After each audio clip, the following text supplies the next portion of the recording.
माय मराठी माय बोलीचं महाचॅनल. धन्य ते संसारी दयावंत जे अंतरी, येथे उपकारासाठी आले घर ज्या वैकुंठी. लटिके वचन नाही देही उदासीन, येथे उपकारासाठी आले घर ज्या वैकुंठी. मधुरावानी उठी तुका मनी वाव पुटी, येथे उपकारासाठी आले घर ज्या वैकुंठी. पांडुरंगा करू प्रथम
सुधारी. वर्णो रघुबर विमलेश जो दायक फलचारी. बुद्धीन तनुजानिके सुविरूप पवन कुमार. बलबुद्धि विद्या देवु मोहि हरवु क्लेश विकार. योऽन्त प्रविशमम वाचं मां प्रसुप्तां संजीवयत्यखिल शक्तिधर सुधाम्नाम्. अन्यांश्च हस्तचरण श्रवण त्वगादीन् प्राणान् नमो भगवते पुरुषाय तुभ्यम्. तुका माय कृपांकुरं कीर्तिवक्ष विराजितं. रामबापो गुरुं वंदे शिंदे वंश समुद्भवम्. अशी या जगी सर्व साधू वरिष्ठ तुकाराम ध्यानी सदा एकनिष्ठ. गुरु सन्निध ठेवी जो या तनुला सो वंदन श्री राम बापो पदाला विठला.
चरणी ठेवी तो माथा चरणी ठेवी तो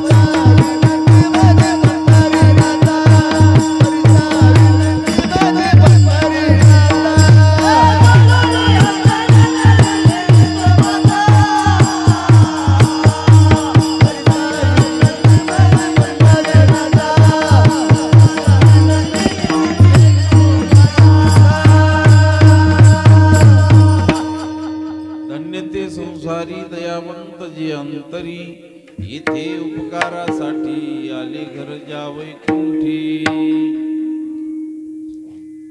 आपल्या या गावामध्ये मला आदरणीय श्री शाहीर तुमवाड साहेब यांनी सांगितलं की आमच्या इथल्या महिला मंडळांनी 4 महिने महाराज चातुर्मास केला आणि चातुर्मासामध्ये दररोज असणारा हरिपाठ केला आणि त्याच्या प्रित्यर्थ हे कीर्तन आहे। मनुष्याच्या जीवनामध्ये साधना घडावी, साधना ती एक दिवस जास्त साध्यापर्यंत आपल्याला नेऊन पोहोचणारी असते। म्हणून आजच्या या साधनेच्या परिपूर्तीकरिता ठेवलेल्या कीर्तनासाठी अभंग जो घेतलाय तो जगद्गुरु संत तुकाराम महाराजांचा। या अभंगाद्वारा जगद्गुरु तुकाराम महाराज जे संसारामध्ये जन्माला आले आणि त्यांच्या जीवनामध्ये धन्यता त्यांनी प्राप्त करून घेतली, ते धन्य झाले। कोण धन्य झाले? ते संसारी महाराज म्हणले धन्य आहेत ज्यांच्या अंतःकरणामध्ये ओतप्रोत दया भरली बुद्धमात्राच्या विषयी। मग ते इथे केवळ जे ते परोपकार करण्याकरताच जे आले, पण वास्तविक पाहता ते इथले रहिवासी नाहीत, ते जास्त वैकुंठाचे वासी आहेत आणि वैकुंठाहून इथं जास्त जगावळ परोपकार करण्याकरता आले। स्वभाव काय यांचा? ते लटक कधी आयुष्यात बोलले नाही, लटके वचन नाही आणि देहाच्या ठिकाणी उदास हा भाव त्यांचा नेहमी राहिला आहे आणि वाणीनं त्यांनी जास्त जगावर परोपकार केला। मधुरा वाणी ओटी आणि तुका म्हणी वाव पोटी। वाव म्हणजे पोटामध्ये अनेकांचे गुणदोष सामावण्याकरिता त्यांच्या पोटामध्ये भरपूर अशा प्रकारची पोकळी आहे, असं एकंदरीत जास्त त्या अभंगाचे जास्त शब्दशः चिंतन आहे, याच्यावर आपल्याला विचार करण्याच्या अगोदर थोडासा परिहार। फोनवरती आमचं बोलणं झालं, म्हणले तुमवाड साहेब आमच्या इथे कीर्तनाला तुम्हाला यावं लागेल महाराज। येतो, बाकी काय व्यवहार? म्हणलं काही माहित नाही आम्हाला, मड्याला खंदेकरी लागतात, कीर्तनाला टाळकरी लागतात, गाणार वाजणार ते सगळं व्यवस्थित आहे म्हणजे। पण मला वाटलं नाही की इतका जास्त असा हा माहोल इतका जास्त इथे या ठिकाणी तयार होईल म्हणून। पण इतकं सुंदर अशा प्रकारचं नियोजन केलंय मंडळाने। खरंच हरिपाठ जीवनामध्ये ज्याच्या आला, हरिपाठाची साधना केली दररोज जास्त 4 महिने। चातुर्मास म्हणजे काय? 4 महिन्याचा चातुर्मास समजतो। संन्यासी जीवनामध्ये जास्त चातुर्मास असते ते 2 महिन्याचा राहते, रात्र आणि दिवसाचे म्हणून 2 महिने। आणि सर्वसामान्य जास्त संसारी लोक काय करतात 4 महिने, म्हणून त्याला चातुर्मास म्हणतात। पण खऱ्या अर्थानं ते चातुर्मास नाही, या 4 महिन्यामध्ये केलेली जी साधना आहे परमार्थिक साधना, ते मनुष्याच्या जीवनामध्ये चातुर्य निर्माण करणारे असल्यामुळे ते चतुर्मास आहे। विठ्ठल विठ्ठल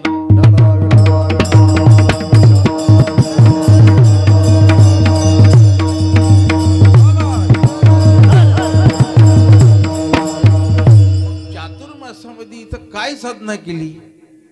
हरिपाठाचं चिंतन केलंय, हरिपाठ केला. आणि खरंच काही लोकांनी हरिपाठ ज्यांनी केला त्याच्या जीवनामध्ये महाराज जीवनात एक उषतकाल निर्माण झाला. त्यांनी हरिपाठ केला, जीवनाची नवी पहाट त्याच्या जीवनामध्ये उदयाला आली त्यांनी हरिपाठ केला. मग काही लोक प्रश्न निर्माण करतील की आम्ही काय हरिपाठ आजपासून करतो का? आम्ही 30-30, 40-40 वर्षापासून, 50 वर्षापासून आम्ही हरिपाठ करतो. मग आमच्या जीवनामध्ये उषतकाल नाही झाला आणि तुम्ही तर म्हणता की ज्यांनी हरिपाठ केला त्याच्या जीवनामध्ये उषतकाल आला. आम्ही हरिपाठाचे 27 अभंग पाठ केले, मुखपाठ केले, म्हणजे त्याच्या जीवनामध्ये उषतकाल निर्माण झाला असं होऊ शकत नाही. ज्यांनी अभंग पाठ केले, या अभंगाच्या माध्यमामधून आम्ही हरीला पाठ केलंय. ज्या दिवशी त्या दिवशी त्याचं लक्षण असं आहे की बाकीचं पूर्ण सपाट होऊन गेलंय. त्याच्या जीवनातलं सगळं जास्त रे कर्म जास्त रे सगळं पुसून गेलंय. त्याच्या जीवनामधलं सगळं साफ होऊन गेलंय. त्याच वेळी जास्त रे आमच्या जीवनामध्ये हरिपाठ झाला. आणि ज्या दिवशी असा हरिपाठ झाला त्या दिवशी त्याचं जीवन उजळून निघालं. विठ्ठल विठ्ठल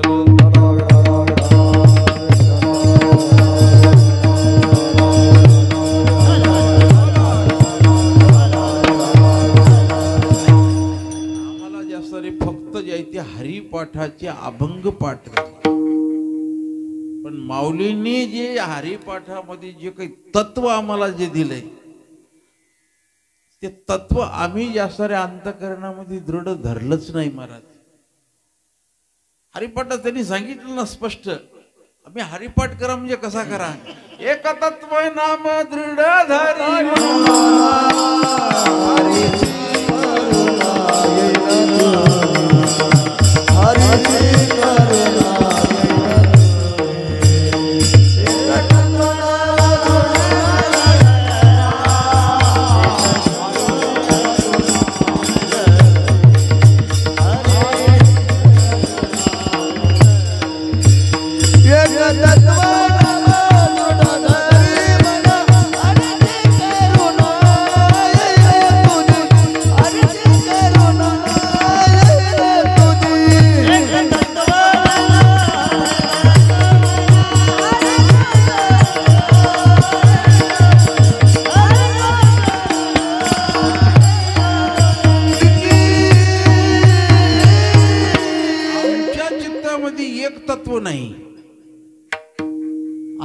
असा घोळ झालाय. अनेक विचारांचा कल्लोळ आहे, अनेक तत्व आहेत, पण एक आम्ही नाही पकडलं. मग ते हरी कसा पाठ होईल? मग हे पाठ करण्याकरता एक तत्व जीवनामध्ये जास्त स्वीकारलं पाहिजे. आणि ते कोणतं? नाम. कलियुगी उद्धार हरीच्या नामे. अहो भगवंत काही काळामध्ये साधना होती, एका काळामध्ये की ते योगानं साध्य करणार गोष्ट. सध्याच्या काळामध्ये योग शक्य नाही महाराज. फक्त एवढंच आहे की शरीर तंदुरुस्त ठेवण्याकरता योग, तेवढं बस. बाकी योगानं भगवत प्राप्ती नाही. आणि जे योगाच्या पाठीमागे जर लागले भगवत प्राप्ती करिता त्याला जास्त सुख तर भेटलंच नाही. शेवटी जास्त त्याच्या पदरामध्ये दुःख पडल्याशिवाय काही राहिलं नाही. जे योगाची या वाटा रिघाले का सुबटा तया दुःखाची शेल वाटा भागा आला. त्याच्या वाटाला जास्त दुःखच आलं, बाकी काही नाही आलं. याग करून पाहिले काही काळामध्ये. मग आताच्या काळामध्ये जर यज्ञयाग जर केला तर यज्ञयागाला परिस्थिती कोणतीच अनुकूल नाही. अहो तुम्ही पूजा अर्चा जर करायची म्हटलं त्याच्यानं देवाची प्रसन्नता काही काळामध्ये प्राप्त होत होती, ते सुद्धा अनुकूल नाही. मग कलियुगी फक्त काय साधना? नामाशिवाय पर्याय नाही महाराज. मग ते नाम ते दृढ अंतःकरणामध्ये धारण केलं पाहिजे. आणि त्या साधनेला कुठल्याही प्रकारचा न विचार करता ताबडतोब लागलं पाहिजे मनुष्यानं. तरी झडझडोनी वहिला निग ही भक्तीची वाटी लाग जिया पावसी अव्यंग निजधाम माझे. आणि हरिपाठात सांगितलं भजे का त्वरित भावनायुक्त. पण म्हणत असताना काही लोक भजे का त्वरित भावनायुक्त, पण काही लोक म्हणतात भजे खा त्वरित भावनायुक्त. काय काय माणसं काही त्याचा शब्दाचा अपभ्रंश करतील, काही सांगता येत नाही. भजे खायला सांगितले का नाही, भजे का त्वरित, तिथं वेळ लावू नका, रिकामा अर्ध घडी राहू नको. हरिपाठात सांगितलं. आमच्या जीवनामधला किती वेळ वाया गेला, किती वाया. कीर्तनाची वेळ होती आपली, कीर्तनाचा खऱ्या अर्थानं ऐकण्याचा जसा जे माणसाचा जे टाईम असतो ते फार फार जर झालं तर 7 ते 9, 8 ते 10, त्याच्या पुढे ऐकण्याची जास्त माणसात क्षमता नसते. आणि त्यातल्या त्यात आता थंडीचे दिवस आहेत, आपलं कीर्तन सुरू झाले 9:45, मग आता हे संपव किती वाजता, मग माणसं पेंगतात. मग ते मनुष्यानं ज्याचे क्षण मनुष्याच्या जीवनामध्ये कधी वाया जाता कामा नये. अन्नाचा कण आणि वेळेमधला क्षण हे अत्यंत मोलाचा असतो. विठ्ठल विठ्ठल.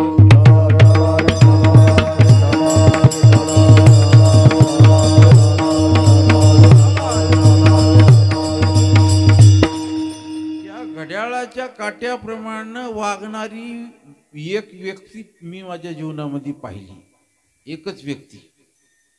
त्या व्यक्तीचं नाव पूर्वाश्रमातलं अनंत दामोदर आठवले महाराज, नंतरचं नाव स्वामी वरदानंद भारती. हे घड्याळ ज्यांच्या जीवनामध्ये जास्त तंतोतंत ज्यांनी आपल्या जीवनामध्ये जास्त बाळगलं, अशी एकच व्यक्ती. आणि त्यांचंही जीवन जास्त अत्यंत जास्त पवित्र. शेवटी त्यांनी ते दाखवून दिलं, त्यांच्या जीवनामध्ये त्यांनी तत्व जास्त साध्य केलं, त्यांच्या जीवनामध्ये हरिपाठ कसा झाला ते जास्त त्यांनी दाखवून दिलं. आपल्याही जीवनाची इति कर्तव्यता जास्त तीच ठरलेली आहे, पण आपलं जास्त कुठं जायचं हेच तिकीट आम्हाला माहीत नाही. आम्ही ज्या एस टी मध्ये बसलो, कंडक्टर तिकडून तिकीट फाडत फाडत यायला लागलाय, खिशामध्ये आमच्या पैसे आहेत, पैसे खिशातली 500ची नोट काढून कंडक्टरला देतो तिकिटासाठी, द्या तिकीट. पण कुठलं द्यायचं कंडक्टरने विचारतं, आम्हालाच माहित नाही, द्या ना कुठलं तरी द्या म्हणून. अशी एकंदरीत स्थिती आपल्या जीवनाची आहे. मनुष्याच्या जीवनाची प्रेरणा आपल्याला जास्त वेदाने दिली, शास्त्राने दिली नाही, संत महात्म्यांनी जास्त ती सांगितली.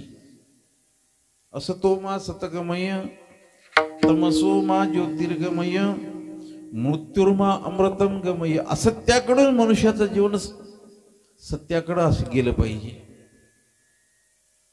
अंधाराकडून मनुष्यानं प्रकाशाकडे गेलं पाहिजे, मृत्यूकडून मनुष्याचं जीवन अमरपणाकडे गेलं पाहिजे. आणि त्याच्यासाठी जास्त जीवनाचा आटापीट आहे. विठ्ठल विठ्ठल.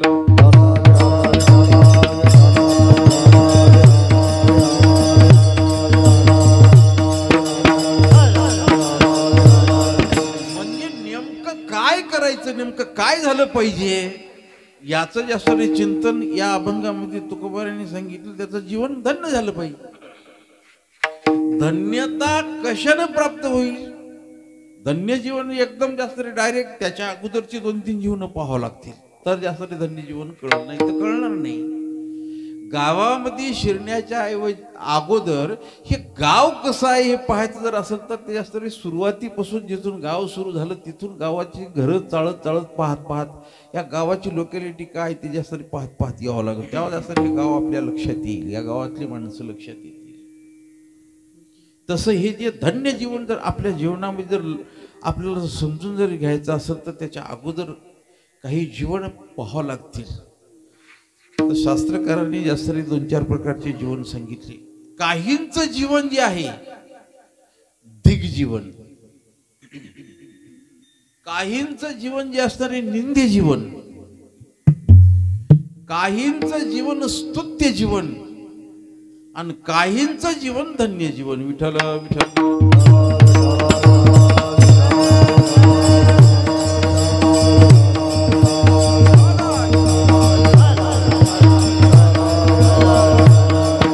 आता दिग्जीवन कोणाचं?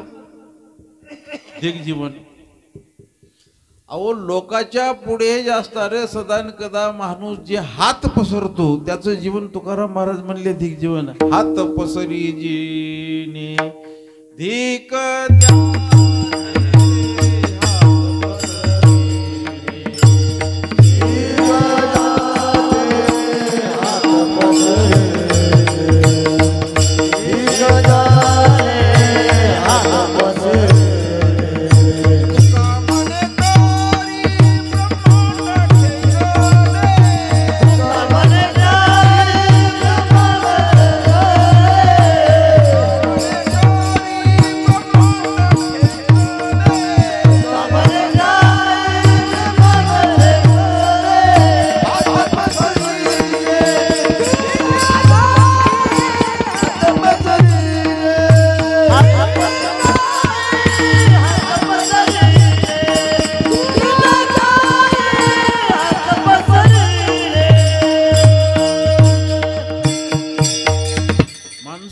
हात कुठं पसराव? हात पसराव कुठं? एक तर देवाचा जर प्रसाद असेल तर त्या प्रसादाकरिता आपण फक्त हात पसराव असा. देवाचा प्रसाद घेण्याकरिता देवाच्या पुढे हात पसराव. काही मागायचं जर असेल तर देवाच्या पुढे. आणि ज्याने इमानदारीने जी सेवा केली आणि सेवा केल्याच्या नंतर त्या सेवेचा मोबदला जर कोणी माणूस जर देत नसेल तर त्याला मागून घ्यायला काय हरकत नाही. त्यानं जर स्वतःहून जर काढून जर देत नसेल मोबदला तर मागून घ्यायला काय हरकत नाही. एरवी फुकट कोणाच्याही पुढे जास्त कोणी हात पसरू नये कधी. आणि ज्याच्या पुढे असा हात पसऱ्याची जास्त जी वेळ येते त्याचं जीवन धिक्काराला पात्र आहे. तुकाराम तुलसी कर पर करे करतल ना करे और जिस दिन करतल करे उस दिन मरण भले. तुलसीदास महाराज म्हणतात हे आमचा जो हात जो आहे ना हात देण्याकरता असा सदैव पुढे असावा. आणि ज्या दिवशी लाजीरवाणीपणे मागण्याकरता कोणाच्या तरी हाताखाली जावा त्याच्यापेक्षा हे रामराया आम्हाला मरण दिलेलं बरं. विठ्ठल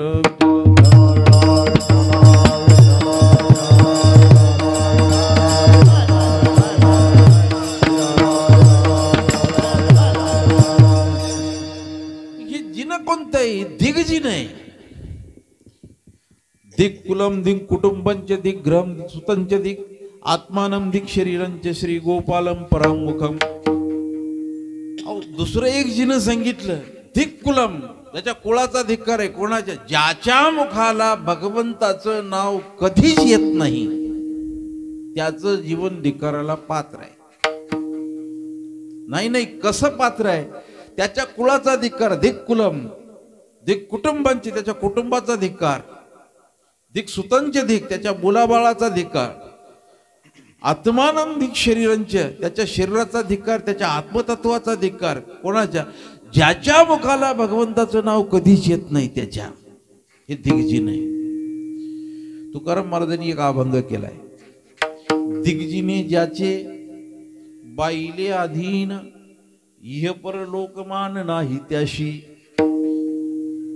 पैसे यानं कमवायचे नोकरी करायची कष्ट करायचे धंदा करायचा पैसे कमवून आणायचा आणि पैसे कमवून आणून बायकोच्या हातात नेऊन घालायचा. आणि उद्या जे आहे ते काही काम पडलं तर त्यावेळेला पुन्हा जास्त तिच्या पुढे हात पसरायचा. तुझ्या जिंदगी आहे का तुझी? धिक्काराला पात्र आहेस तू. तुकाराम महाराज म्हणतात दिग्जिने ज्याचे बाईले अधीन इह परलोकमान नाही त्याशी. ते तर इह लोकामध्ये इथं त्याला कोणी किंमत देत नाही. त्यानं पुण्य कमवून परलोकात जरी गेला तरी तिथं सुद्धा त्याला जास्त किंमत राहत नाही. जो आपल्या घरी कोणी अतिथी जर आला तर त्या अतिथीचा सन्मान करत नाही, त्याला पाणी पाजत नाही, त्याला कोणी जास्त जीव म्हणून बोलत नाही, त्याचा सन्मान करत नाही, त्याचं जीवन धिक्काराला पात्र आहे. दिग्जीने ज्याचे नाही विवेक वैराग्य, जुरे माना लागी साधूपणा. ज्याच्या अंगी विवेक नाही अजिबात, ज्याच्या ठिकाणी विरक्ती नाही आणि सन्मान मिळण्याची कोणाकडून तरी अपेक्षा करतो, लायकी असो की नसो कंसात, त्याचं जीवन जास्त धिक्काराला पात्र तुकाराम महाराज म्हणले. दिग्जीने ज्याचे आळस निद्रा फार, अमित आहार अघोरिया. ज्याच्या ठिकाणी अत्यंत आळस आहे, आळशी माणसाचं जीवन धिक्काराला पात्र आहे. कबीर महाराजांनी सांगितलं माणूस कसा असला पाहिजे, कल करे सो आज करे सो अब, और पल में प्रलय हो गया तो फिर करेगा कब. विठ्ठल विठ्ठल.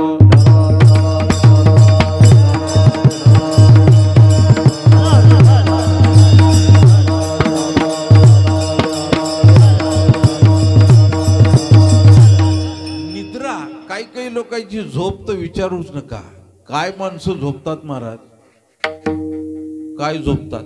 रात्रीला जर एकीकडे मुंडकं जर केलेलं असेल, उशा केला असेल तर पायथं जिकडे असते त्याचं सकाळी पायथ्याला उषा असते, उशाला पायथं राहते.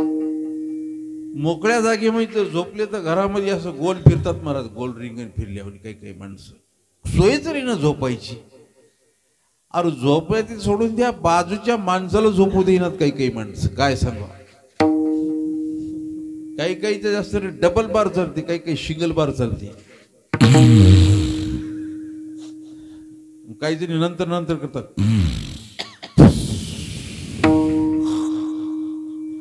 रात्रभर हो.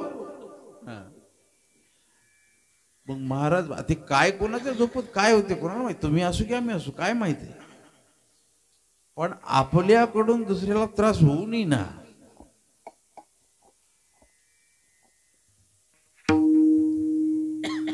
आळस निद्रा फार, अमिताहार अघोरिया. काही माणसाचं खाण्याचा जसा हिशोबच नसते. तुम्हाला सांगतो, न्याहारीला 4 भाकरी पाहितात म्हणला मला, न्याहारीला.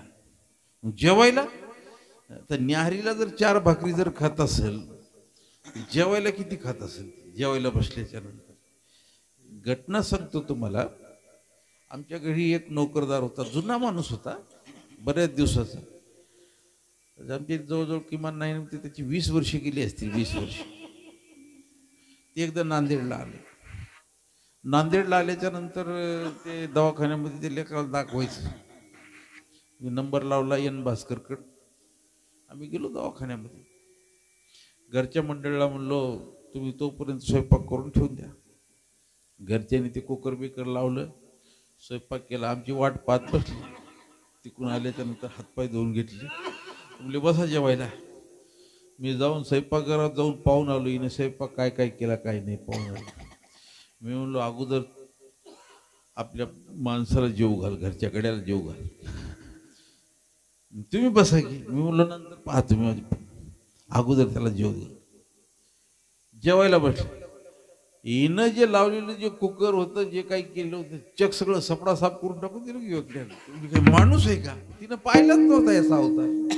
आम्हाला माहिती आहे ना. म्हणलं काय ते माय भाकरी कशा करते, ते हातावरच्या भाकरी त्याला बरोबर, ते तुझ्या चपात्या एवढ्या फुलके जमतात त्याला. आहार राहते महाराज असा. अमित आहार अघोरिया म्हणजे महाराजांचं म्हणणं आहे, हे जीवन दिग्जी नाही.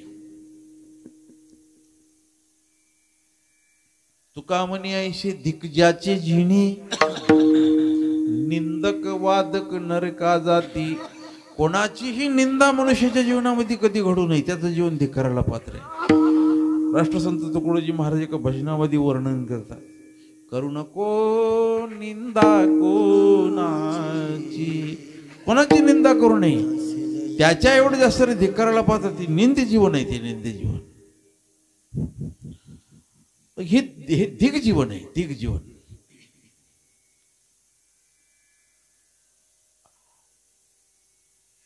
कोणाच्याही बरोबर वाद घालू नये. वाद घालणं हे सुद्धा जास्त धिक्काराला पात्र आहे.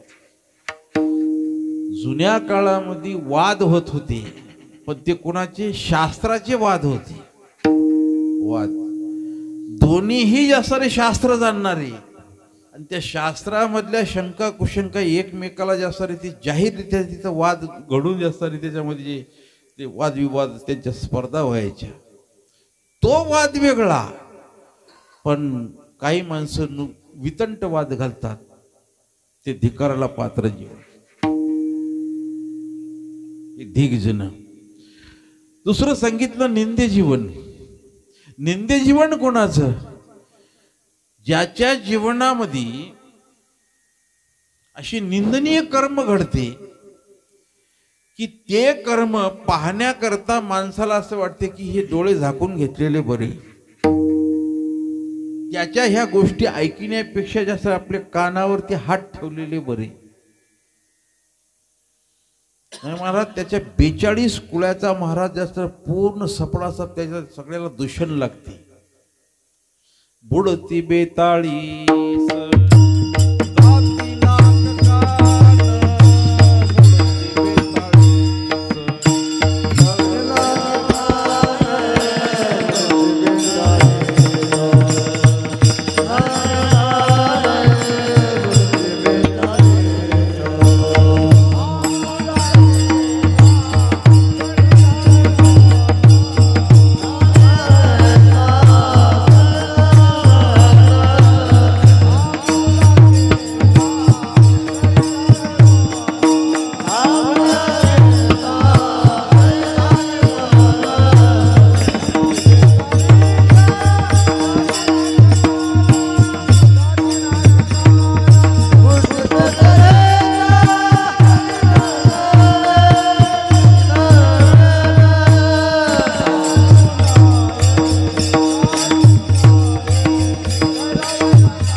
जाती नाक काळ. महाराज लोक कानावर हात ठेवतात. असं कृत्य जास्त त्याच्या जीवनामध्ये निंदनीय घडते ना. निंदे जीवन. गाढवासारखं जास्त राबणाऱ्याचं जीवन निंदे जीवन आहे. संसार कळून सुद्धा माणूस जास्त संसारात त्या गाढवासारखा राबतो. मालक गाढवाला कधी बांधत नसतो, दिवसभर त्याच्याकडून काम करून घेतो. तसं यानं राबतो, दिवसभर काम करतो. कोण बांधले याला? मालक त्या गाढवाला कधी बांधते का? नाही.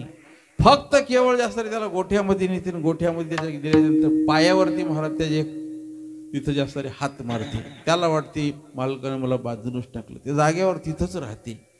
सकाळी ज्या वेळेला बांधलेलंच नाही ना त्याला, सकाळी ज्या वेळेला त्याला बाहेर काढण्याकरता गेलं ते जागेवरून हलत नाही. मालक गेल्याच्यानंतर त्याच्या जिथं पायावर रात्री मारलं होतं तिथंच जास्त त्याला मारते. मारल्याबरोबर तिथून जास्त बाहेर पडते. तसं काही माणसाचं जीवन असं या संसाराला बांधल्यासारखं जास्त जीवन आहे. पण कोण बांधलं याला? यानं स्वतःलाच जास्त बांधून घेतलं असं समज आहे. हे निंदे जीवन आहे. त्याच्या पुढचं जीवन आहे स्तुत्य जीवन. स्तुत्य जीवन हे साधकाचं जीवन स्तुत्य आहे. संसारात साधक राहतो रीतीनं, व्यवहार करतो नीतीनं. जोडून या धन उत्तम व्यवहारी उदास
उत्तम व्यवहार आहे.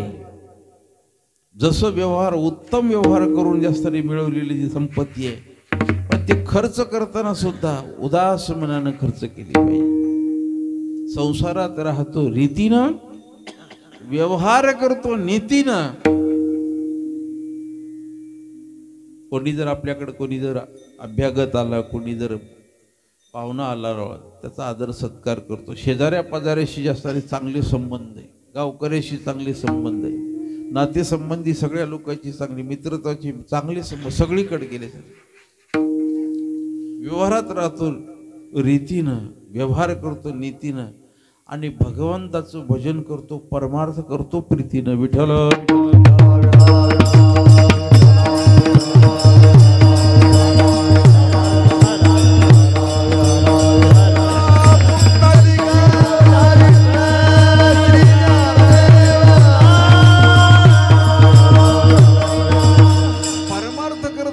भीतीनं परमार्थ करावं की प्रीतीनं करावं? भीतीनं नाही महाराज, प्रेमानं केलं पाहिजे, प्रीतीनं. पण परमार्थ करत असताना माणसं प्रीतीनं करत नाहीत, कधी प्रेमानं नाही करत. काहीतरी अंतकरणामध्ये भीती आहे महाराज. हे जर नाही जर आम्ही जर केलं तर याचं पाप आम्हाला लागते.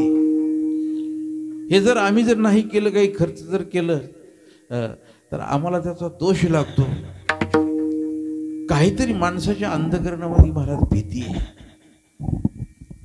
देवाची भक्ती करीत असताना एवढ्या मोकळ्या मनानं देवाची भक्ती करणारे लोक नाहीत महाराज. नाही तर मग भक्ताचे प्रकारच पडले नसते ना, गीतेनं सांगितले नसते ना. अर्थ अर्थार्थी जिज्ञासू आणि ज्ञानी. अहो काही लोक अर्थात, काही अर्थार्थी आहेत, काही जिज्ञासू आहेत. ज्ञानी एखादाच असतो, कोणीतरी एखादाच असतो. इथं तुमच्या जवळ इथं पलीकडून नदीच्या पलीकडं उमरीच्या बाजूला एक गाव आहे गोरठा. त्या गोरठ्याला बाबासाहेब गोरठेकरांच्या आईनं संत कवी दासगुरू महाराजाला आणलं आणि आणल्याच्या नंतर ते गोरठ्यामध्ये राहिली. त्यांनी जागा मागितली. आपल्या मळ्यामधली जास्त त्यांना एक 4-5 एकर जमीन त्यांनी दान केली महाराजांना. महाराजांनी त्या ठिकाणी त्या विहिरीच्या वर तिथं एक छोटंसं मंदिर बांधलं आणि त्या मंदिरामध्ये एक पांडुरंगाची मूर्ती आणली, एक भगवान शंकराची पिंडी नंदी आणला आणि तिथं जे आहे तिथे स्थापना केली. हे जे मूर्ती ज्यावेळेला आणल्या त्याच्याबरोबर एक दुसरी एक मूर्ती आणली. रुक्मिणी पांडुरंग दोघ जण आणली. एक शंकराची पिंडी आणली, एक नंदी आणला आणि त्याची स्थापना केली. त्याच्याबरोबर या मूर्तीच्या बरोबर दुसरी एक मूर्ती आणली आणि ती मूर्ती त्याच्या समोर जास्त एका ओट्यावरती जास्त स्थापन केली.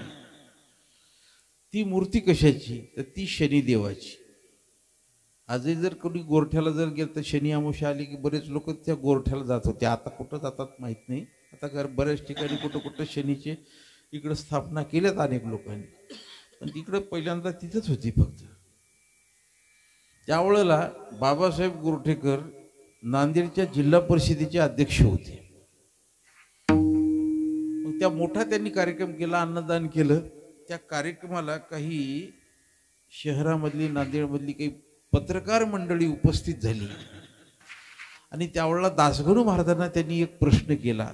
म्हणले, महाराज तुम्ही विठ्ठलाचे उपासक वारकरी मंडळी, तुम्ही पांडुरंगाची स्थापना केली, चांगली गोष्ट आहे. तुम्ही पांडुरंग बसवणारच, बरोबर आहे. आणि जे पांडुरंगाचा उपासक असतो ते शंकराला मध्ये भेद पाहत नाही. हरिहरा भेद नाही नका करू वाद, हे तुमचं तत्व आहे. तुम्ही शंकरही बसवलात आणि पांडुरंगही बसवलात, पण तुम्ही शनीचे काही जास्त रे भक्त नाही, काही नाही. हे शनी कसं काही समोर आणून बसवला. त्यावेळेला दासगणू महाराजांनी त्या पत्रकाराला जास्त एक उत्तर दिलं.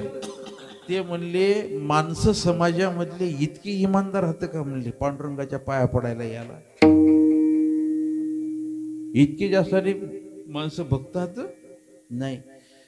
ते शनीला भेऊन जास्त शनी अमावस्येला येतील इथं, त्या शनीच्या दर्शनाला त्यावेळेला जास्त माझ्या पांडुरंगाच्या पायाला पडतील नाही येरी इथे कोणी चुकून येणार नाही म्हणून त्याला आणून बसवलं मी पुढे. विठ्ठल विठ्ठल.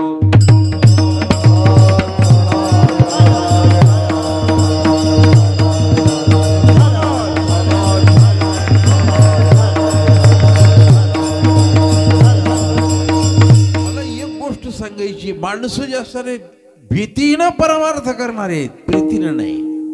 शनिदेवाला माणसं भेटतात, शनिदेवाला. पांडुरंगाला कोण बी आलंय बरंच, कोण बी आलंय. मनुष्यानं जास्त परमार्थ जास्त प्रीतीने केला पाहिजे. स्तुत्य जीवन आहे. या स्तुत्य जीवनाची व्याख्या तुकाराम महाराजांनी एकाच अभंगात केली. आपुलिया हिता जो असे जागता धन्य माता पिता तया.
हे पूर्ण जे आहेत स्तुत्य जीवन आहे. आपुलिया हिता जो असे जागता धन्य माता पिता दयाची कुळी कन्या पुत्र होती जे सात्विक तयांचा हरिख वाटे देवा. गीता भागवत करीती श्रवण अखंड चिंतन विठोबाचे. तुका मने मज घडो त्यांची सेवा तरी माझ्या दैवा पार नाही. स्तुत्य जीवन आहे. अशा स्तुत्य जीवनाची आमच्या जीवनामध्ये सेवा घडावी ही अपेक्षा तुकाराम महाराजांनी व्यक्त केली. का अहो ते काय करतात नेमकं? गीता आणि भागवताचं जास्त श्रवण करतात. प्रश्न निर्माण केला, अहो जगामध्ये किती ग्रंथ आहेत? अहो 4 वेद आहेत, 4 उपवेद आहेत, 6 शास्त्र आहेत, 18 पुराण आहेत, 18 उपपुराण.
संपदा आहे आपल्याकडे, ग्रंथ संपदा,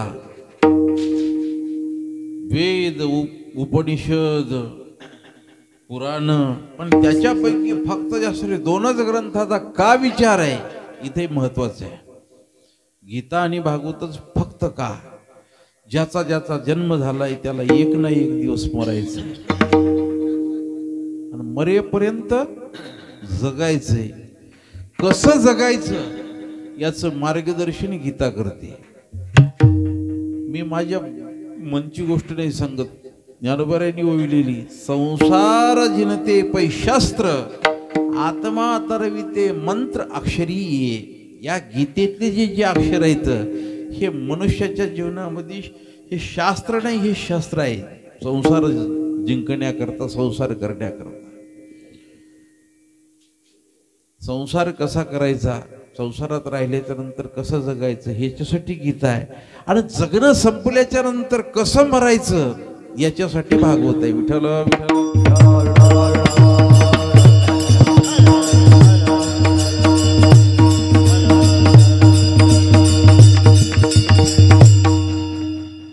हे जे जीवन आहे हे जीवन स्तुत्य जीवन आहे. ह्याच्या पुढचं जीवन सांगितलंय. हे 3 जीवन झाले. दिग्जीवन, निंद्य जीवन, स्तुत्य जीवन, आणि ह्याच्या पुढचं जीवन आहे धन्य जीवन. या जीवनामध्ये आता त्याच्या जीवनामध्ये कर्तव्य नावाची गोष्ट कुठली शिल्लक राहिली नाही. तुका म्हणे आता उरलो उपकाराकरिता, केवळ जगावर परोपकार करण्याकरताच फक्त आता शिल्लक राहिलो नाही. नाही, ते करण्याकरिताच आमचा जास्तारा जन्म आहे. संसार करण्याकरता आमचा जन्म नाही. जे जगावर महाराज परोपकार करण्याकरताच आम्हाला भगवंतांनी पाठवले, त्याच्याकरताच. त्यांचं जीवन धन्य आहे. त्या अभंगाच्या पहिल्या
संसारी इथं ते निर्देश केलाय. ते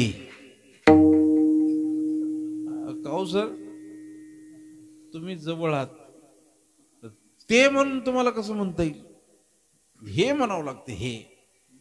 हेच्या विरोधामध्ये जास्त ते शब्द उच्चारल्याबरोबर ते आपल्यापासून काही बऱ्याच अंतरावर लांब आहेत. ते कधी कधी इथं जवळ त्यांची उपस्थिती नाही, पण ते जास्त आहेत हे दर्शवणारी गोष्ट आहे.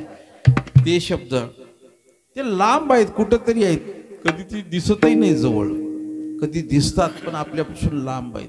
हे त्याच्याकरता वापरल्या जाते.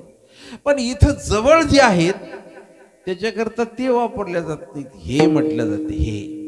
हे मृदंगाचार्य, हे श्रोते मंडळी, हे जास्त रे टाळकरी, हे विनेकरी, इथं हे शब्द वापरले जाते. तुकाराम महाराजांनी शब्द वापरलाय ते म्हणजे नेमकं कोणते? ते धन्य जगी तोची एक हरिरंगिनाचे, रामकृष्ण वासुदेव सदा स्मरे वाचे ते. आता त्याच्या जीवनामध्ये कर्तव्य कोणतं शिल्लक नाही. ते म्हणजे नेमके धन्य जगी म्हणजे नेमके कोण? इथं केवळ जास्त परोपकार करण्याकरताच भगवंताने ज्यांना पाठवलंय. कुठून पाठवलंय? भगवंत जिथं राहतो त्या भगवंताने तिथून त्यांना पाठवलंय. भगवंत कुठं राहतो?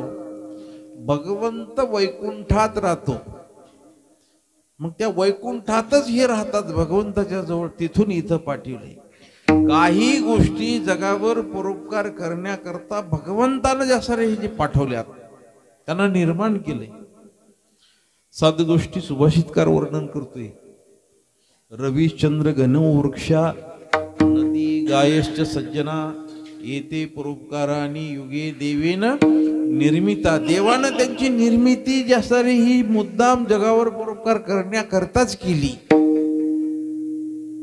कोणते? रविश्चंद्र, चंद्र आणि सूर्य जगावर परोपकार करण्याकरता त्यानं ज्या सारी निर्माण केली. त्यानं म्हणजे त्या परमात्म्यानं. ढग जे आहे ते त्यानं निर्माण केले जगावर परोपकार करण्याकरता. या ढग निर्माण झाल्याच्या नंतर ते ज्या सारी जमिनीवरती वर्षाव करील आणि ही जमीन जी आहे ती सुपीक ज्या सारी त्यावेळेला ज्या सारी पीक घेऊन उठल आणि इथली ज्या सारी भूमी सगळी सुखी होईल. धान्य पिकल्याच्या भूमीवरी पाणी वर्षोतका मेघ धान्य पूर्ण चांग भूमी हो. ज्ञानेश्वर कन्या गुलाबराव महाराज त्याने निर्माण केले. हे ढग वृक्ष त्याने निर्माण केले. वृक्ष काय जास्त रे आपल्यावर परोपकार करतो? सावली देतो, फळं फुलं देतो, पानं देतो, औषधी देतो, ऑक्सिजन देतो. त्याने निर्माण केले. नदी त्याने निर्माण केली. नदीचा काय उपकार? एक लौकिक उपकार आहे, एक अलौकिक उपकार आहे नदीचा. नदी आपल्याला जास्त पाणी देते, त्याच्यामुळे आपलं भरण पोषण होते. नदीच्या काठावर जे लोक राहतात त्याला पाण्याची काही कमतरता नाही. गोदावरीचा इकडचा काठ आहे ना, सगळं ओलच झालं की सगळं तिकडे बंधारा झाल्यामुळे हे सगळा भाग सगळा सुखी होऊन गेला. मी इकडे कधी जात होतो या घुंगराळेहून असं इकडून, तर त्यावेळेला इकडे जास्त ठणठण उन्हाळा होता. बराच दुसरं काही नाही, पूर्ण खडक दिसायचा कुठे. पण त्या खडकात सुद्धा जास्त राहते तिथे हिरवं दिसायला लागले. पाण्याचा गुणधर्म आहे. नदी आपल्याला पाणी दिल्यामुळे जास्त आपली पिकं चांगली यायला लागलीत. माणसाला जास्त पाणी मिळायला लागले. जनावरांना जास्त त्याचं पोषण व्हायला लागले. माणसाचं पोषण व्हायला लागले. आणि दुसरा अलौकिक उपकार नदी करते. ज्ञानेश्वर महाराजांच्या भाषेत तुम्हाला सांगतो काय उभी विठ्ठल विठ्ठल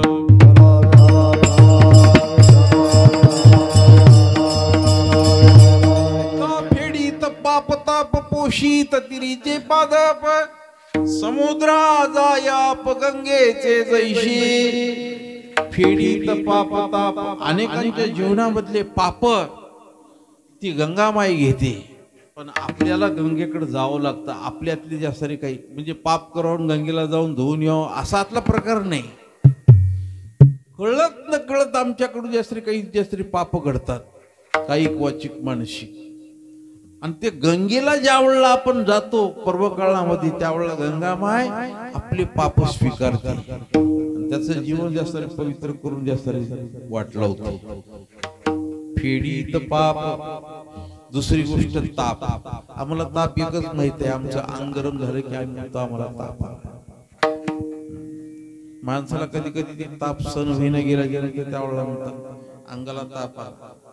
त्यावेळेला महाराज देव आठवतो माणसाला. अंगाला ताप आला की सण होईना, अंगाची लाई होऊ लागली ना त्या जोरानं माणसं म्हणतात अंगाला आला ताप की देव माझा बाप, अंगाचा गेला ताप की देवाच्या बापाचा बाप माणूस. अहो हे ताप एखाद्या गोळीनं जाईल. माणसाला कधी कधी संताप होईल, कधी हिवताप जाईल त्याचा निघून, कधी कधी माणसाला पश्चाताप होईल. पण भगवंतानं निर्माण केलेले तीन ताप कशीच जात नाही. ते ताप घालवण्याचं सामर्थ्य फक्त केवळ जास्त तीन जणांमध्ये आहे. एक पहिलं ते सामर्थ्य ते ताप घालवण्याचं भगवंतामध्ये आहे. भगवंताला शरण गेले की ते तीन ताप निघून जातात. म्हणून श्रीमद भागवताच्या महात्म्याच्या सुरुवातीला जे एक श्लोक लिहिलाय व्यासांनी, सचितानंद रूपाय विश्वपत्यादी हेतवे तापत्रय विनाशाय श्रीकृष्णाय वयं नमः. त्या भगवान श्रीकृष्ण परमात्म्याला जास्त अनन्य भावाने शरणागती केली, त्याला नमन केलं की एवढंच की आमचे हे जे आमच्या पाठीमागे लागले तीन ताप काढून टाक बाबा, हे ताप आमच्या पाठीमागे लागू नको. भगवंताच्या शरणागतीने हे तीन ताप जातात, म्हणून त्याला नमस्कार करायचा. हे तीन ताप साधूच्या दर्शनाने जातात.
झाली बोळवण देखिल्या चरण वैष्णवांचे.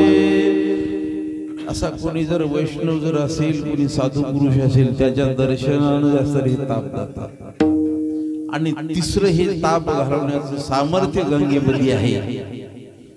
कोणते हे तीन ताप? आध्यात्मिक, आदिदैविक आणि आदिभौतिक. विठ्ठल विठ्ठल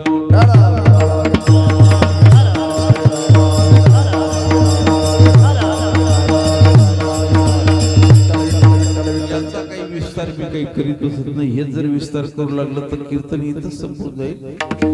तिन्ही ताप जास्त गंगामाईकडे गेल्याच्या नंतर जातात. तिला परोपकार करण्याकरता भगवंताने निर्माण केलं. गाय भगवंतानं जास्त परोपकार करण्याकरता निर्माण केली. गाय तुम्ही म्हणसाल गाय मसड निर्माण केली नाही. मसाड भगवंतांनी निर्माण नाही केली. सृष्टीची जडणघडण भगवंतानं ब्रह्मदेवाच्या जास्त्या माध्यमातून केली. उत्पत्तीचं काम ब्रह्मदेवाकडे लावलं आणि त्या ब्रह्मदेवाने जी सृष्टी निर्माण केली त्याच्यामध्ये काही ऋषी निर्माण केले. त्या ऋषीमध्ये एक ऋषी असा जास्त निर्माण केला, त्या ऋषीने जास्त ब्रह्मदेवाच्या सृष्टीला जास्त चॅलेंज केले तपश्चर्येच्या बळावर. त्याचं नाव विश्वामित्र. आणि त्या विश्वामित्रानं प्रतिसृष्टी जास्त निर्माण करायला सुरुवात केल्याच्या नंतर काही गोष्टी त्यानं जे निर्माण केल्या त्याला जास्त चॅलेंज म्हणून निर्माण केल्या. गाईला चॅलेंज त्यानं मसड निर्माण केली. विठ्ठल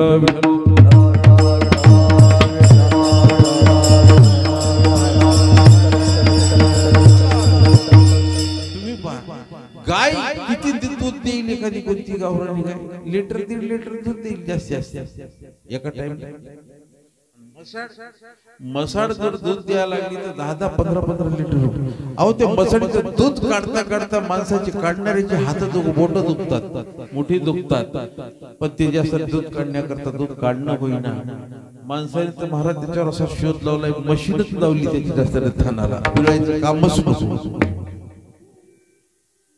ही जी मसाड जे आहे ते दूध जरी दिलं तर महाराज ती परोपकार करू शकत नाही. मसाड एखाद्या आईला जर दूध नसेल त्या बाळा करता तर त्यावेळेला माणसं म्हणतात गावरानी गाय ना कुठं असेल तर. त्या लेकराला जर वाचवायचं जर असेल तर त्याला गावरानी गायच्या दुधाशिवाय पर्याय नसतो. आणि गावरानी गायचं जर दूध जर पाजलं, आईला दूध जरी नसलं तरी ती लेकरू महाराज आईच्या दुधासारखं बलवान ठरते. देवाने तिला परोपकार करण्याकरता निर्माण केलं. विठ्ठल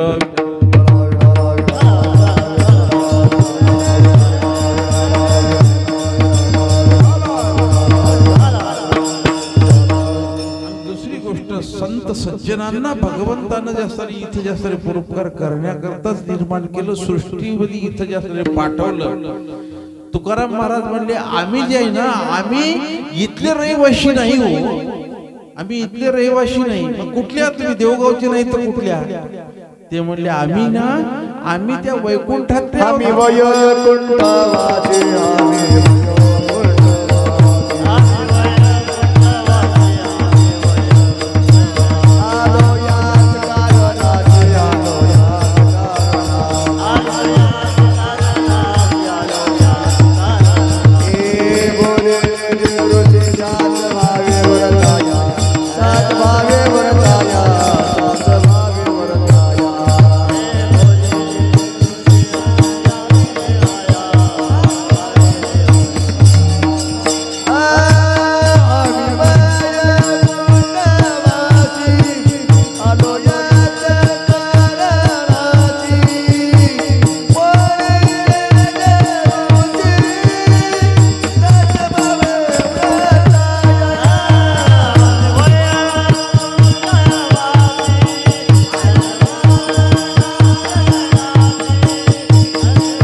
त्यांचं कार्य त्यांनी पुढे चालवण्याकरता ते जे बोलले जास्त त्याप्रमाणे जास्त जगामध्ये काम करण्याकरता आम्ही आलो.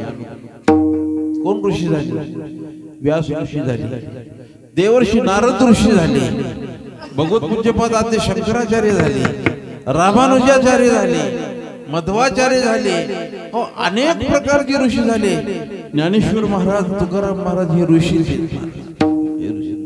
त्यांचं कार्य करण्याकरता जास्त आम्ही आलो. ते जे बोलले त्याप्रमाणे इथं जास्त महाराज म्हणतात, तोच भाव वर्णन करतात अभंगाच्या दुसऱ्या चरणात.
मराठी, आमचं घर वैकुंठात आहे महाराज, वैकुंठाहून वैकुंठ नावाचा एक लोक आहे असं काही लोक सांगतात, काही पुराणामध्ये वर्णन आलंय वैकुंठ लोकाचं.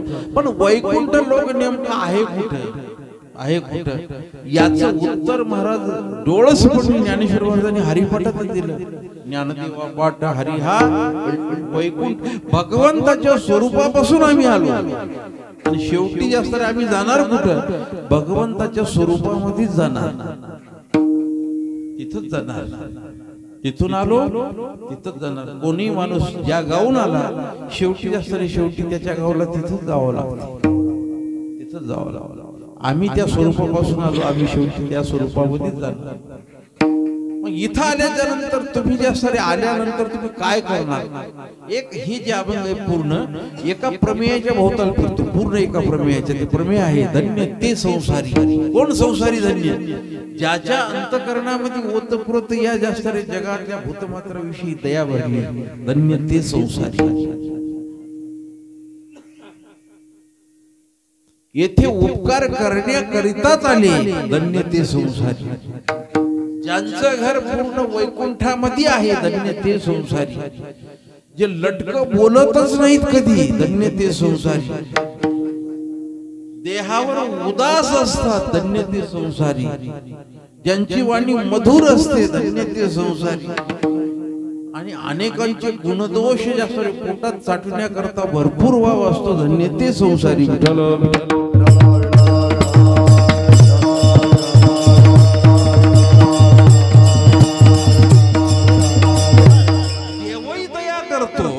संतही दया करतात, फरक काय, देवाची दया एकांगी आहे. मला गमतीची देव आल्याच्या नंतर तो एकटा नुसता येत नाही, हातामध्ये शस्त्र घेऊन येतो.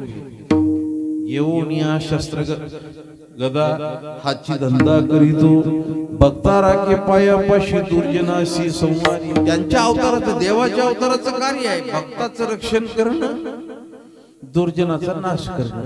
यदा यदा धर्मस्य ग्लानिर्भवति भारत, ही गीतेने सिद्धांत सांगितला. अहो ज्या ज्या वेळी धर्माला ग्लानी होते त्या त्यावेळेला मी येतो, आल्याच्या नंतर भक्ताचं रक्षण करतो, दुर्जनाला मारतो. जगामध्ये दुर्जन किती, जगामध्ये सज्जन किती. सज्जनही अल्पच आहेत आणि दुर्जनही अल्प. जगामध्ये कोणाला म्हणा तुम्ही सज्जन आहात, नाही नाही. जसे एखाद्या मोठा कार्यक्रम असतो, मोठ्या कार्यक्रमामध्ये मंडपामध्ये दोन विभाग केलेले असतात. एक स्त्रियांच्या करिता म्हणून पाठी लावली आणि दुसरीकडे पाठी लावली पुरुषाच्या करिता. लोकांना सांगावं लागत नाही, पुरुषाच्या करता म्हटल्याच्या नंतर लोक जास्त त्याच विभागामध्ये तिकडेच बसतात. पुरुषाच्या विभागामध्ये माणसं स्त्रियाच्या विभागामध्ये जाऊन बसत नाही, आणि स्त्रियाच्या विभाग स्त्रिया करता लिहिल्या जातात त्याच ठिकाणी स्त्रिया बसतात, तिकडे पुरुषाच्या विभागामध्ये जाऊन बसत नाही. आपल्याला शांतपणा आहे, आपल्याकडे तेवढा विवेक आहे. थोडासा बदल करावा. एक सज्जन विभाग, एक दुर्जन विभाग, अशा दोन पाट्याला माणसं कुठं जाऊन बसतील, कुठं जाऊन बसतील. लोक महाराज दुर्जन विभागामध्ये कोणीच बसणार नाही, मला माहिती कोणीच बसणार नाही. सज्जन विभागामध्ये बसल्याशिवाय राहणार नाही. आणि जे जे सज्जन विभागामध्ये बसतील ते सज्जन नसणार. दुर्जन विभागात कोणी बसणार नाही आणि सज्जन विभागामध्ये जरी बसले तरी ते सगळे सज्जन राहणार नाही.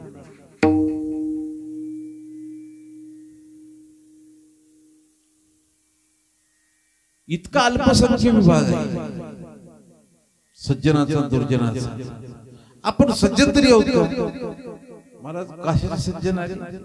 आम्ही जर सज्जन जर असतो तर 65 वर्षाच्या व्यक्तीला शासनानं दिलेलं जे आहे सवलतीचं, ते आम्ही जास्त 50व्या वर्षी किंवा 55व्या वर्षी आम्ही जे आहे ते वापरलं नसतं.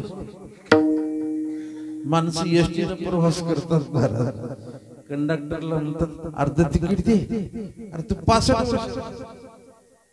त्याला कळते महाराज, त्याला कंडक्टरला का कळणार?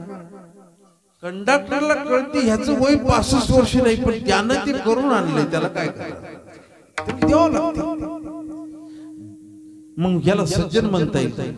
75 नाही, अशी मी काही 72 पाहतो, रोज फिरतो ना 12 गावाचं पाणी लोक अशी पाहतो. ज्याचं वय 75 वर्ष नाही, ते फुकटचा प्रवास करण्याकरता एका 55 वर्षाच्यानं 75चं जास्त रे करू काय डोकं फोडावं. सज्जन कसं म्हणताय ना. परत दुर्जन तरी होत का?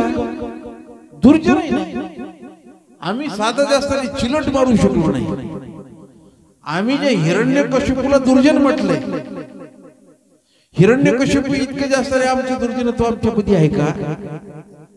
हिरण्याक्षासारखं दुर्जनत्व आहे का? कंसासारखं दुर्जनत्व नाही, रावणासारखं दुर्जनत्व नाही आमच्यामध्ये, चारुमृष्टिकासारखं दुर्जनत्व आमच्यामध्ये नाही. आम्ही नाही त्याच्या लाईनीमध्ये बसणारे. आम्ही सज्जनही नाही, दुर्जनही नाही. मग त्याच्याकरता देव येतो अल्पसंख्याकाकरता. पण ज्या वेळेला बहुसंख्य समाज महाराज जास्त जो सज्जनही नाही, दुर्जन नाही, पण अज्ञानामध्ये जास्त आहे, त्याला जास्त वर काढण्याकरता जे येतात वैकुंठाहून, त्याचं नाव जास्त आहे धन्य ते संसारी. ते साधूचा वर्ग आहे. विठ्ठल विठ्ठल.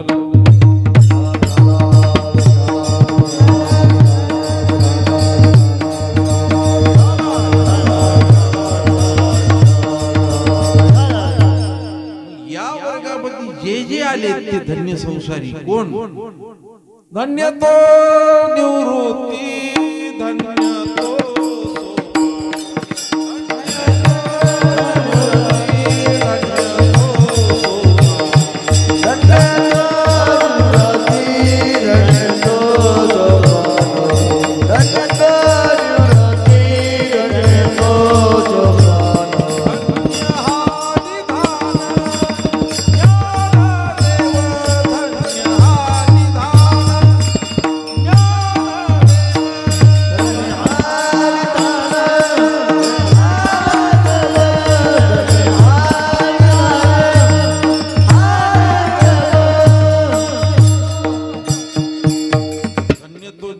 धन्य तो सोपान, धन्य हा निधान, ज्ञानदेव हे धन्य आहे.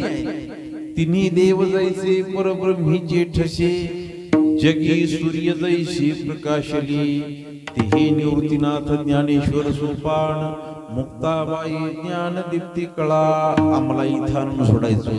आज जो उत्सव आहे तो ज्ञानेश्वर महाराजांच्या संजीवन समाधीचा उत्सव आहे. आणि दुसरं अजून एक महत्वाचे या दिवसाला महत्व आहे. याच संत परंपरेवर मोदी महाराज ज्यांनी कीर्तन परंपरा जास्त पुढे जास्त नेली, संत चरित्राची गंगा इथपर्यंत आणली. महिपती महाराज ताहराबादकरांच्या नंतर ज्यांनी संत चरित्र जर कुणी जर लिहिले असतील एवढे, ते म्हणजे संत कवी दासगणू महाराज. त्या दासगणू महाराजांची आज पुण्यतिथी आहे. विठ्ठल विठ्ठल.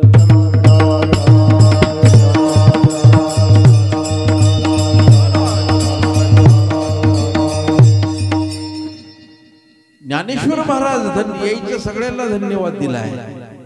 तुकाराम महाराजांचं जीवन धन्य आहे. रामेश्वर भट्टांनी वर्णन केलं, धन्य तुकोबा समर्थ, जेने केला हा पुरुषार्थ, जळी दगडा सहित वया, तारिल्या जैशाला या, मणी रामेश्वर भट्ट तुझा, तुका विष्णू नाही तुझा, धन्य तुकोबा समर्थ, जेने केला हा पुरुषार्थ.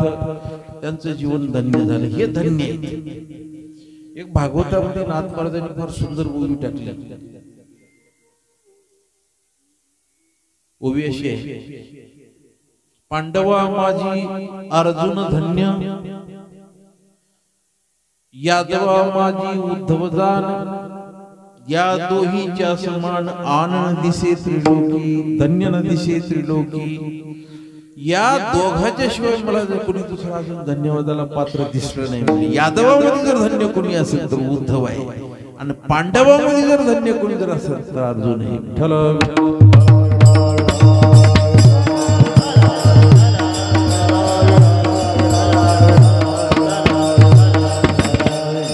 ते संसार कोणते ते कोणते जे इथं जास्त परोपकार करण्याकरता आलेले संत महात्मे यांना अवतारी म्हटले. अवतार या शब्दाचा अर्थ अवतरती इति अवतारः. आव या शब्दाचा अवनी या शब्दाचा अर्थ आहे अवनी म्हणजे पृथ्वी, धरती. या धरती मातेला या पृथ्वी मातेला झालेला जास्त उभार येला तारण्याकरता जे स्वतःहून जास्त वैकुंठ लोकांनी इथे येतात तिला जास्त तारतात, तिचा उद्धार करतात ते अवतार. दुसरा एक अवतार शब्दाचा अर्थ तुम्हाला सांगतो. अवतार मराठी याच्या भाषेमध्ये मराठी शब्द अवतार मुळात आला नाही. संस्कृत मध्ये एक शब्द आलाय अवतरणिका म्हणून. अवतरणिका आणि त्या अवतरणिकेचं रूप जास्त मराठीमध्ये अवतार झालंय. अवतरणिका या शब्दाचा अर्थ संस्कृत मध्ये काय शिडी. शिडी मग ती शिडी जी आहे ती शिडी कशी असते अशी दोन लाकडं असतात आणि त्या दोन लाकडाला अशी आडवी जास्त काही लाकडं असतात छोटे छोटे. मग ते एक एक जास्त त्याची पायरी त्याच्यावर चढून आपल्याला शिडीनं वर जाता येते. मग ती शिडी जास्त वरच जायचं काम करते. जसं ती वर जायला कामाला येईल तसे वर गेलेल्याला खाली येण्याकरता काम करते. परमार्थाची ही शिडी आहे परमार्थाची. मग तिला कुठं कुठं पायऱ्या 3 पायऱ्या आहेत, कुठं 4 पायऱ्या आहेत, कुठं कुठं जास्त नवविधा भक्तीच्या 9 पायऱ्या आहेत. कमी जास्त पायरी आहे. ज्याची जशी शक्ती असेल तसं जास्त एक एक पायरी चढून वरपर्यंत जाईल. काही कर्माच्या शिडीने जाईल, काही ज्ञानाच्या शिडीने जाईल, काही योगाच्या शिडीने जातील, कोणी भक्तीच्या शिडीने वरपर्यंत जाईल. काही नवविधा भक्तीची एक एक शिडी चढून वरपर्यंत जाईल. 9 पायऱ्या येतात जवळ जवळ जवळ जवळ. श्रवणम कीर्तनम विष्णुस्मरणम पादसेवनम अर्चनम वंदनम दास्यसखी आत्मनिवेदनम. हे नवविधा भक्ती. नवविधा काय बोलिली जे भक्ती द्यावे माझी हाती संतजनी. एक एक पायरी चढून वरपर्यंत त्याच्यापर्यंत जाईल हो माणूस, पण ज्याच्यामध्ये सक्षमता आहे तो जास्त या नवविधा भक्तीच्या माध्यमातून वरपर्यंत जाऊ शकतो, भगवंतापर्यंत जाऊ शकेल. पण ज्याच्यामध्ये शक्ती नाही, शक्ती नाही.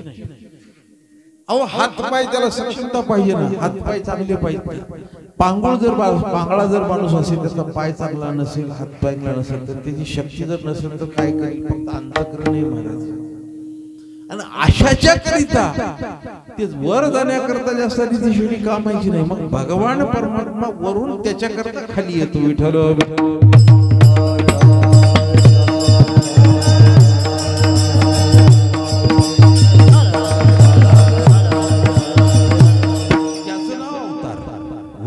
परमात्मा स्वतःहून जास्त वरून खाली येतो आणि यांना जास्त धरून ठेवतो. मग इथे येऊन जास्त हे काय करतात हे संसारी, हे धन्यतेला प्राप्त झालेले. वाढावया सुख, वाढावया धर्म, वाढावया भक्ती, वाढावया कुळाचार, वाढावया विठोबाचे नाम. त्याच्याकरता येतात. वाढावया सुख भक्ती भाव धर्म कुळाचार नाम विठोबाचे वाढावया सगळीकडे लावायचे. याच्याकरिता येतात इथे येऊन.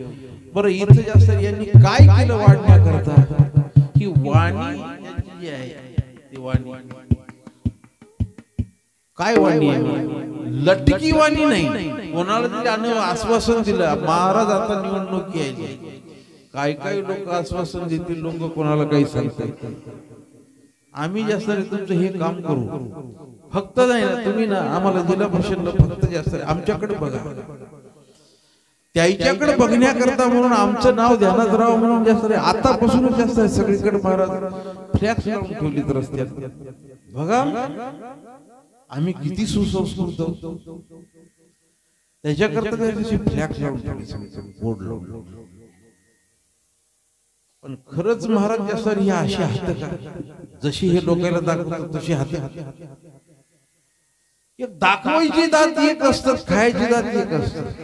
पण साधूच तसं नाही. लटिके वचन नाही नाही. इथं इथं गंमत असे लिहिताना असं लिहिलंय लटिके वचन तिथे रेष दिली आणि त्याच्या पुढे नाही तेही उदासीन. म्हणजे देहाच्या ठिकाणी उदासीन नसतात असा त्याचा जास्त शब्दशः अर्थ घेतला. ते नाही तिकडचा इकडं अलीकडं आलं. लटिके वचन नाही ते लटक कधीच बोलत नाही. लटिकेनं बोलू वर्तमान खोटे कधीच लटकं बोलणार नाही. आणि देहाच्या ठिकाणी आम्ही उदास आहोत. भक्त उदासच असतात. भक्त ऐसे जाना जी देही उदास गेली आशा पाश निवारणी. उदास असतात. बर वाणी कशी आहे? वाणी महाराज इथं नसते अशी अशी नाही वाणी. इथं जास्त भरपूर वाव घेऊन जास्त ती जास्त जशी पोटात आहे तशी ओठात आहे. जे पोटात असेल तसं ओठात आलं पाहिजे. काही काही माणसाच्या पोटात एक राहते ओठात एक राहते. आणि ती वाणी मधुर आहे. मधुर वाणी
पोटी वाणी मधुर असते. म्हणजे मधुर म्हणजे कशी, एकच फक्त ओवी सांगतो. साच आणि मवाळ मितली आणि रसाळ, शब्द जैसे कल्लोळ अमृताचे, काहीची वाणी अशी असते महाराजाची. साच आणि मवाळ, कोणाचे शब्द. साच म्हणजे खरे, खरण मवाळ हे दोन्ही गोष्टी महाराज नसतात. काही खरं असले ते जास्त मवाळ बोलत नाहीत, आणि मवाळ जर बोललं तर ते खरं बोलत नाही. साच आणि मवाळ मितले आणि रसाळ, थोडं बोलणं आणि अत्यंत जास्त रसयुक्त बोलणं, रसाळ बोलणं. नवरस सांगितलीत ना, नवरस. नवरस भरवी सागरू, हे सागर भरलाय नवरसाने. नवरस म्हणजे जास्त हे नवरस नाही, शांतरस, रौद्ररस, बिभत्स रस, हे जे असे शृंगार रस, हे सगळे नवरस सांगितले. या नवरसाने युक्त माणसाचं जास्त बोलणं असावं. मनुष्याची वाणी अशी असली पाहिजे, साधूची वाणी तशी असते. मनुष्याचं जीवन असं जर झालं तरच जास्त धन्य होते. दिग्जीवन नसलं पाहिजे, निंद्य जीवन नसलं पाहिजे, स्तुत्य जीवन असावं, पण ते स्तुत्य जीवन पुढे जास्त धन्य जीवन बनावं. हे त्याच्या जीवनामध्ये कशाने बनेल, एकच आहे, लटिक वचन त्याच्या मुखात न आलं पाहिजे, लबाड नाही बोललं पाहिजे कधी. आणि आसक्ती त्याच्या जीवनामध्ये सुटली पाहिजे. आसक्ती, मनुष्याच्या जीवनामध्ये आसक्ती सुटणार. किती आसक्ती, अहो चेतनाच्या विषयी आसक्ती, असं नाही, दगडाच्या विषयी, मातीच्या विषयी माणसाला आसक्ती राहावं. चांगला जर दगड जर दिसला तर ते कवा कवा घराकडे उचलून आणू की काही जण म्हणतात, लई चोपट दिसालाय, चांगला दिसालाय, तिथून ते दगड उचलून घेऊन येतात.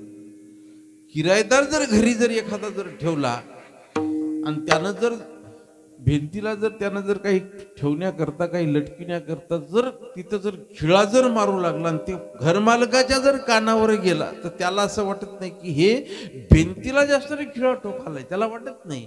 त्याला असं वाटतं की माझ्या छातीलाच खिळा ठोकले चाललाय. काय आसक्ती, अचेतनाच्या विषयीची इतकी आसक्ती नाही. नाही, देहाची सुद्धा आसक्ती संपली पाहिजे, मग त्यावेळेला मनुष्याचं जीवन धन्य होते. हे जीवन त्याचं धन्य झालं म्हणून तुकाराम महाराजांसारखे संत म्हणतात, आपण त्याच्याकडे पाहिलं पाहिजे. हरपली आपण पै पावे ते, या संता ते पाहता घेवसावे, म्हणून वानावे ऐकावे. त्याची सुद्धा पुण्यतिथी करायची, समाधी सोहळा करायचा. म्हणजे नेमकं काय करायचं नेमकं, अहो आपण काही ना काहीतरी जरी मनभर तरी आपल्याला जर त्याचा अंगीकार करताना या कणभर तरी आपल्या जीवनामध्ये थोडंसं उतरलं पाहिजे. थोडंसं तरी एवढा खर्च करायचा, अन्नदान करायचं, हे सगळं करायचं. त्याचं जर आपल्या जर जीवनामध्ये जर काही जर अनुकरण जर होत नसेल तर काय सगळं व्यर्थ आहे की नाही महाराज, व्यर्थ आहे. काही सुशिक्षित आहेत आणि ते संस्कारी आहेत. थोडं लक्षपूर्वक आहे का, काही सुशिक्षित आहेत, संस्कारी आहेत. काही सुशिक्षित नाहीत, अशिक्षित आहेत, पण संस्कारी आहेत. काही जास्त सुशिक्षित आहेत, सुशिक्षित म्हणजे शिकलेले आहेत. सुशिक्षित या शब्दाचा अर्थ शिकलेले आहेत पण संस्कारी नाहीत. काय करा, महात्मा गांधी शिकलेले होते, LLB झालेले होते, पण LLB होऊन सुद्धा जास्त ते संस्कारी होते. बॅरिस्टर जास्त, सावरकर शिकलेले होते, संस्कारी होते. हे जे मोठे माणसं जे पाहतो ना, सुभाषचंद्रासारखे, हे सगळे शिकलेले होते, संस्कारी होते. राष्ट्रसंत तुकडोजी महाराज सारखे फार शिकलेले नव्हते महाराज, काय दुसरी तिसरी शिकलेले, पण संस्कारी होते. गाडगे बाबा शाळेतच गेले नाही, करासही म्हणलं तर लावा अंगोटा बनायचे, लावाशाही, पण संस्कारी होते. लादेन सारखा माणूस हा सुशिक्षित आहे पण संस्कार नाही. मला काय करतात, काल जास्त दिल्लीला पकडले या बॉम्बस्फोटामध्ये, त्या बॉम्बस्फोटामध्ये पकडलेले डॉक्टर आहेत, डॉक्टर काय करायचं त्याची फुकून द्यायची काय त्याची डॉक्टर सुशिक्षितपणा संस्कार नाही. आपल्या जीवनामध्ये महाराज काही जास्त रे संस्कार आला पाहिजे. ते संस्कार संत संगतीमधूनच येतात. संगत संतन की करले जीवन का सार्थक कुछ करले म्हणून तुकाराम महाराजसारख्या जास्त रे संतांच्या अभंगावर जास्त रे आपण चिंतन केलं. आज पुण्यस्मरण आहे, माऊलीचा समाधी सोहळा आहे, दासगुरू महाराजांची पुण्यतिथी आहे. आपण काही ना काहीतरी आपण जास्त रे आपल्या जीवनामध्ये थोडं कणभर का असणारा आचरण महत्वाचं आहे. एक तरी ओवी अनुभवावी. आपल्याला संपूर्ण ज्ञानेश्वरीचं पारायण जरी केलं जरी असलं तरी पूर्ण ज्ञानेश्वरी आम्हाला नाही कळत हरकत नाही, पण एक तरी ओवी अनुभवावी. हे जीवनामध्ये जर आपण जर बांधलं तर हे सफल झालं. झालेली सेवा म्हणण्याऐवजी करून घेतली. आज फार मोठं जे सर्व इथे जे जमवला आपला वेळ संपला. महाराज आमचे पांचाळ महाराज चांडोळकर बरेच दिवसाच्या नंतर आमची आज गाठ भेट पडली. यायला पाहिल्याच्या नंतर जेवताला पाहिल्याच्या नंतर आनंद वाटला. म्हणजे आता आपलं काम कीर्तन आज सक्सेस झालं. हे ताईचं भजन आमच्या इथं कामारीला झालं होतं लॉकडाऊनच्या बरोबर आहे. हे सगळी म्हणजे आता मला प्रत्येकाचे महाराजांचे परिचय झाला बैठकीमध्ये. हे सगळे आपण सगळे जास्त तरी ही सगळा मेळ तुमच्या महिला मंडळाच्या वतीनं तुमवड साहेबांनी जास्त ही माझ्याकडे जास्त सेवा सुपूर्द केली. आपल्या पुढे जास्त जसं जमल तसं चिंतन ठेवण्याचा प्रयत्न केला. करविली तैशी केली कटकट वाकडे का नीट देव जाणे. विठ्ठल जय जय विठ्ठल.